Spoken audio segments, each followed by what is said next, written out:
En pleine Semaine Sainte, la cathédrale Saint-Front et ses coupoles attirent de nombreux touristes. Sujet principal des conversations, évidemment, l'incendie de Notre-Dame de Paris. J'ai visité Notre-Dame pour la première fois dans les années 80.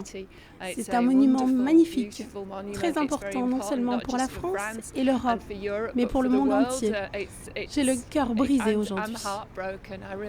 Chacun ici est à jamais marqué par ce qu'il a vu hier soir. Il faut féliciter le travail des pompiers dans cette histoire et toutes les forces qui ont agi. On ne pense pas que ça puisse arriver.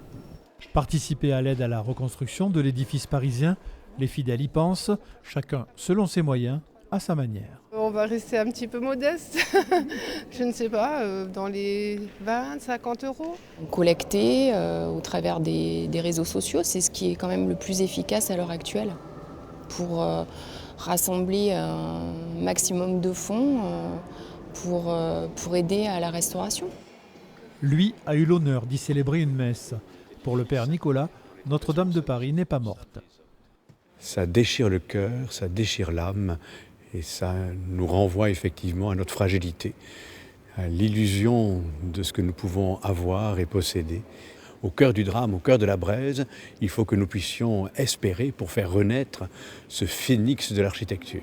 L'association des Amis de Saint-Front envisage d'organiser une collecte de dons dans les prochains jours.